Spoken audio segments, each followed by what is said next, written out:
Hi, welcome to Highly Crafty. I am here today with comedian and actor Dicey. Hey, girl. Thank you so much for coming. Thanks for having me. I'm a big fan of yours. I just think you are funny and fabulous. She's just got great style. You do so many things. So I want to talk about it and hear all about it.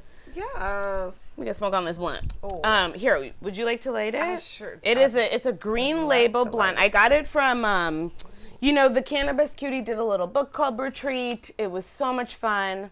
Got a lot of swag. This is some of it. Little puff puff.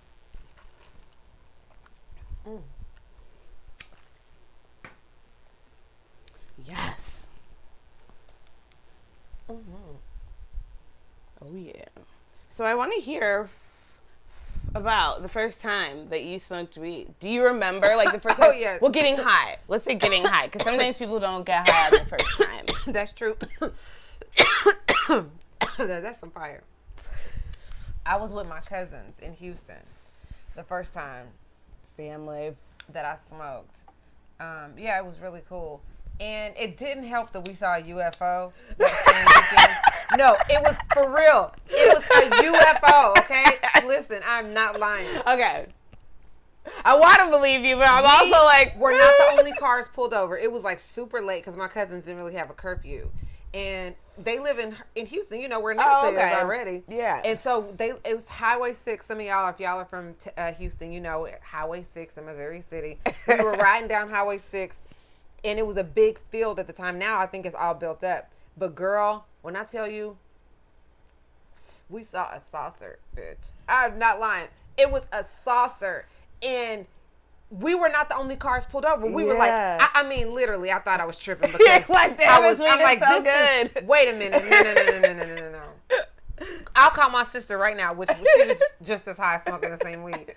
But it was a UFO, and it just was gone as soon as it was two other cars pulled over with us, and we were both like, "What the fuck was this that we saw?" Oh, I want to see a UFO so bad because I don't know. As big as this world and universe is, I'm sure it's something out there. I'm like, it is. I am your friend. I don't know if you're out there, if you can see me. Yes. I'm your friend. Me too. Holla. I want to be friends with an alien. Right? Oh my God. I want an alien fuck. Yeah. Yes. You know, their shit's on a whole other level. Yeah. Yeah. For real. So I recently saw that you do nail, like you did like a little custom, when did that start? Have you always been kind of artistic or? Yeah, I've always been artistic, and I was a theater major, but my specialty in theater was costuming, so I can make any kind of costumes and stuff. And I dabbled a little in like prosthetics and stage makeup and stuff like that. I wish I would have done that more, but with the nails, I always wanted to have nail salons. So, like, a couple years ago, I just went to nail school. Like, right before the pandemic. I'm so glad I did that. Yeah. And I went to nail school just on a whim. Like, I Googled it. I looked it up. And I called, and they were like, okay, well, it was a Tuesday. And they were like, well, your money's due Friday, and the class starts Friday if you want to, And I'm like, to me, I didn't have a lot of time to think about it, which is a good thing. Yeah, because then you can't talk yourself out of it. Can't talk myself out of it. And I just went, and I'm so glad I did. Yeah. And it's, I've been doing nails on sets, and like I worked at this nail salon in Beverly Hills for like 2 years right before the pandemic. Yeah. That was really cool. And I want to have salons. So I want to open one. I want to have some black nail salons. That's so cool. Thank you. I love that. Thanks. I used to go to the salon all the time. There was one in Chicago that I used to go to because I have eczema, so I can't go just anywhere. And this place, like the woman literally lived above the salon and made everything in her house, so I could use all of it. It was just like sugar scrubs and all natural oils and all that. And I was like, oh, I loved it. I used to go so much. But it's hard. It's hard to find places that are good quality, that don't use like cheap and, you want the good stuff. You want to feel pampered and luxurious. Pampered. Gowns. Oh, I love that. Yeah. I also, so how long, because I met you through comedy, and I don't remember how, but either way, how long have you been doing comedy? Because I feel like, right, even when I met you, you were kind of like, you do a lot you do a lot of shows, you know, you kind of play in a lot of places. It's been like 14 years that I've been doing stand-up. Okay, that makes yeah, sense. I think so. That's why you're so well established. Something like that, yeah. I've bbeen in LA 20 years, so. Oh, dang, yeah. okay. I'm an old girl. I'm 42. Okay, Yeah. I'm old. I'll be 40 in January. Oh, will you? Yeah, I thought you were like my age, you know. Oh, But yeah. Okay. So I'm just a little older. Yeah. Okay, cool. Okay, I love that. Yeah, because I started 7 years ago, but I also had 2 kids in that time. So I feel like I didn't have that, like the normal progression that people would have, because it's kind of like, okay, hold on, I got to stop and, get this baby and breastfeed and do all that. And okay, like I was juggling, but now I'm like, okay, back in it. Let's go. That's cool. Let's get these shows. And your body is back. Everything is back. Like, like you never left. Come through. But yeah, so that's why I'm like, okay, let's go. Yes. And so I love seeing people like you who are just out here, and it just gives me something to aspire to. It gives me something to be like, okay, let me get on that level. Let me be able to do shows whenever I'm in this city, or if I go to this city, boom, I can do a show there. Like I want to do that. I'm gonna get there. Time. That's all it takes. Yeah. Consistency. Comedy is the only thing that I've ever been consistent with in my entire life, and it's also the thing I feel like I can't live without. Okay. And so I just do it, and you can't help who your comedy resonates with, or who is gonna want to book you, or who's whatever. So I have been blessed to do a lot of road gigs with comics, and Tony Hinchcliffe, I opened for him. Yeah. And like Punky, I'm on the road with her right now. And You that's my best friend together. So. I cannot. I'm sorry. If you were not following, you totally missed out. I'm sure there'll be more, but oh my God, did you miss out? Like, you two, the Boyle and Dick story, that one was really, I was just, you're like, this bitch in here boiling dicks. I couldn't believe it. I couldn't believe that's what she was doing. And they actually put that on her HBO show. Wait, she has an HBO show? Yeah, she's on Love Life on HBO. Oh, yeah, my God, she was on there last season. Yeah. Oh, shit, I'm gonna have to look. Oh, my God, that's hilarious. She's out. She's completely out of her mind. Oh, my God, So, but y'all two together, completely. I just was like, that is amazing. And to see her on SNL, I was like, what? So cool. Yeah. To have your bestie on SNL. It's so cool. Like, It's so cool. And it was my second year this year going for the season finale. Oh, okay. Her first year, they wouldn't let anybody in because of COVID. But this year, they were still super strict. But I went up there for and it was so cool just to be in her dressing room. Like, we have done so much stupid shit together. Yeah. And just been broke as fuck, and like, sharing rooms with like 15 comics on the road, just trying to go do stuff, and to be like, sitting at 30 Rock, and she's in her like making hot sausages. She flew all these sausages in from New Orleans and made the whole cast, everybody, hot sausages. Like 80 something hot sausages. I fucking love it. It smelled like, and I don't eat meat, so it was. But anyway, and we got a radio show coming out on XM, on Kevin Hart's network. Shit. Yeah. What's it called? It's called Love Thing. Love Thing. Yeah. Ooh. Yeah. What are, wait, okay, so is it just going to be like y'all play music? Is it like podcasting where y'all talk and have guests? It's no guests. Okay. It's just no y'all two. Oh, well, I mean, really you don't just need her. anybody. It's topics. It's very produced. I'm producing it. Okay. So I've come up with all the episodes already, and it's pretty. It's a lot of games, and it's just a lot of interactive kind of listening. Okay. Yeah. So it's gonna be fun. I think something kind of different. I like different, but about love. And then we'll have some of her famous friends come on there every now and then. Okay. But just pop in. Yeah. It can't be topical because she's always at SNL. So yeah. True that. Yeah. Yeah. Okay, but that'll be fun. And we have to shoot all these episodes like at one time. So do you do a lot of behind the scenes stuff too? Like a lot of producing or directing? I'm getting into that, yeah. Yeah. That's kind of what I really like to do is behind the scenes kind of stuff. Really? Mm-hmm. And another podcast that I was in called The Imperfection, it was a podcast drama, and it went to Tribeca Film Festival, and it got nominated for Podcast of the Year at the Emmy Awards with some dope ass podcasts. Yeah. And so I played the lead in that, and then me and the guy who wrote it and directed it, we wrote one together, and we're producing that one together.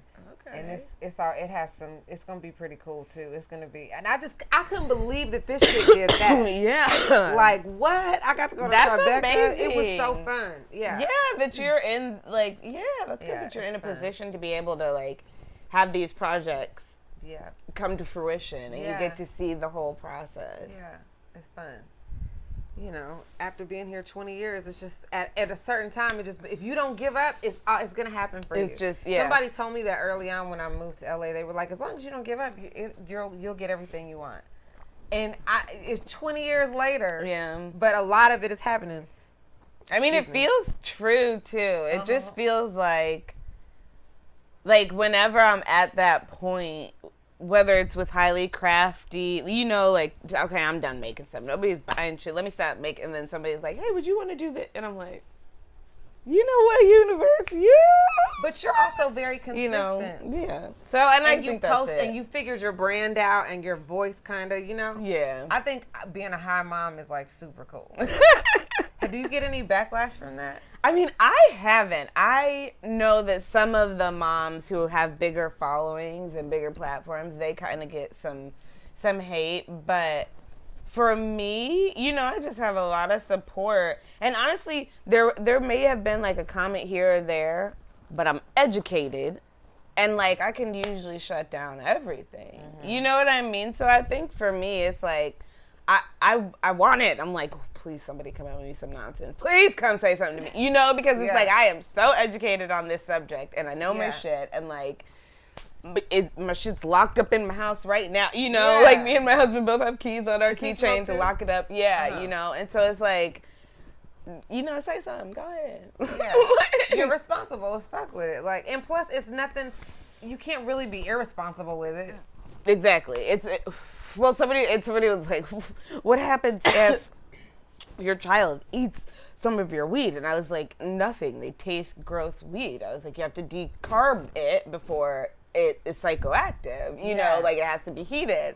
And it's just like all of these things that people want to be mad about and want to be true. And it's like, let me tell you why that's not a thing. Like, let me help you, okay? But yeah, it's fun.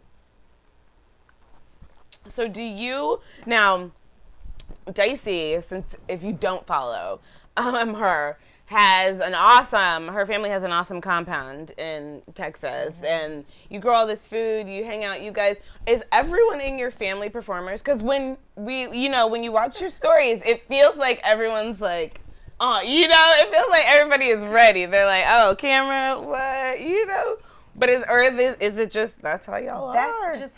Like, I've always thought my family was so stupid and hilarious. And people just want to stay at our house all the time. Like, growing up, on school nights, we'd have a house full of kids. Nobody wanted to go home. Our house was, like, the place to be. Yeah. So, in my adult life, I always wanted to do a show just specifically about my crazy-ass brother called Brother John. I call him Brother John.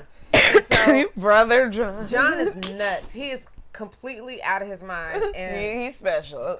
I just turn the camera on, and I think it's from my perspective, and I'm already kind of theatrical, and I might set it up kind of like that by giving them their names, like Brother John, nephew Alex. You know what I mean? Like, it kind of puts you in the mind for, okay, this is, you know what I mean? Like, this is the cast. Yeah, this is the cast. Yeah. And so I think but literally that's just, I just, nobody does any extra takes or nothing. That's just me turning the camera on, and whatever the fuck happens is what happens. I love it.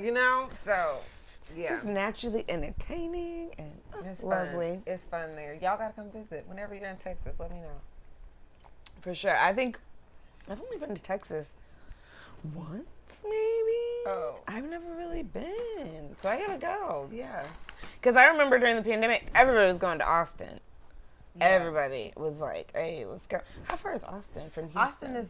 From Houston is 4 hours. From Dallas, it's like 3 hours and 20 minutes. Okay. So, oh no, is it 3 hours and 20? Yeah, 3 hours and 20 minutes. Because I was making that drive a lot. That's what I was gonna say. I remember seeing you on a lot of shows with Tony, I think, who was mm-hmm. out there, and so you were doing a lot of there. That was fun. That was real fun. Yeah. The pandemic. I mean, you know, I did what I could, and that was in Austin. But I was like sick that I wasn't here. But nothing was going on here. I mean, yeah. There's nothing. I'm good. Okay. But yeah. Oh, that's awesome. I love this. Have you? Oh, so you know what?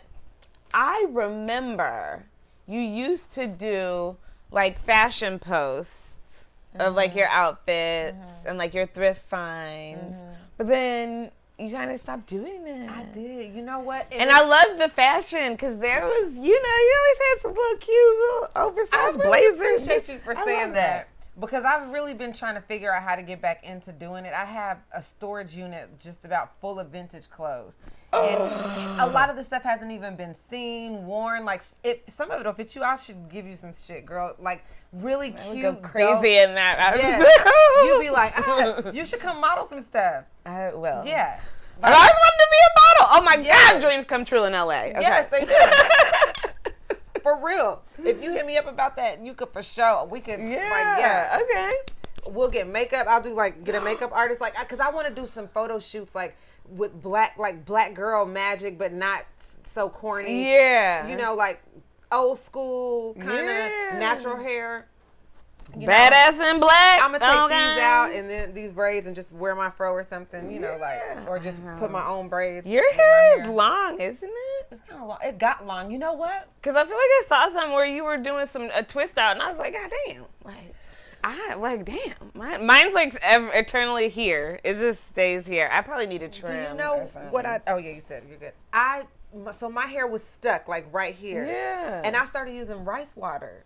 What? Yes. And when I tell you my hair shot out of my head when I started using the rice water, my hair has never, it's long right now. And I just keep it, plus I don't do anything with it because I keep it in braids. So when I take it out, people are like, damn, I didn't know your hair was long like that. It was, but it just got long. Wait, so rice water, is it like, do you make it? You make it. You get a jar, like a mason jar with a top, put like a cup of rice in it, and then fill it up with water and let it sit for like 2 or 3 days. Yeah. And it stinks. It smells like, girl, you're going to have to spray it on outside.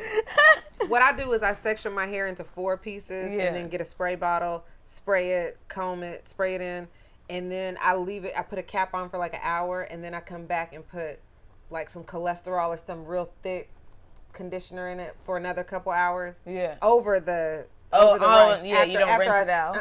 And then rinse it all at the end. Okay. But that shit makes your hair grow. Interesting. And I watched a lot of YouTube. There's a lot of YouTube videos about it. That. Watch. Everything is on YouTube. Everything's on YouTube. Everything. I love it. It's so handy. Yeah. So do you make any of your own clothes? Or do you? Okay. A lot of the stuff I was posting then I was making too. Okay. It just takes a lot of time to make clothes. I don't know how to I mean, I don't know how to make good quality clothes like properly. Like I kind of just do it in my way. I made this, but it's like I'm sure that if I were on Project Runway or something, I made my little leggings and everything. Oh. But, I'm like, if I was on Project Runway, I'm sure they'd be like, that cute. Seam, this, that, I make it work. Yeah. But it does. It's very like, okay, how am I, you got to figure it, because you that's have to cute. You make this too? Yeah. Oh. Yeah. Oh, that's cute. So I wanted to start like a little line, but it's just gonna be kind of like sample sale. Like I just have so much fabric, so I'm just gonna make whatever sizes I feel like, whatever styles, and just try to sell it. I didn't know you were sewing stuff too. That's really cool. I've been sewing stuff for myself. Yes, because I've been sewing for myself. But I'm like, somebody's complimenting me, like, oh, that's cute, and I'm like, I should just make some stuff and make some money. Yeah, and see if I can get myself a little, something going. Fashionista. Yeah. You know. I love it. So do you have a home club out here? Or do you just kind of go wherever? The Comedy Store. I'm in development there, so it's just going up from there. So I'd like to. If you don't know what in development means, that she's on the way up. She's on the way up.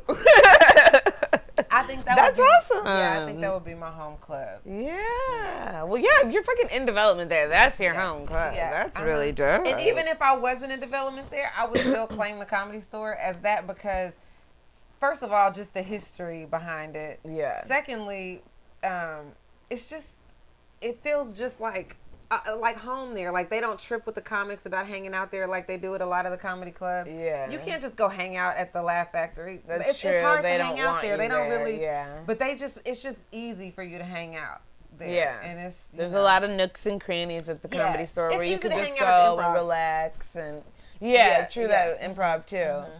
But yeah. Okay. But I just like that.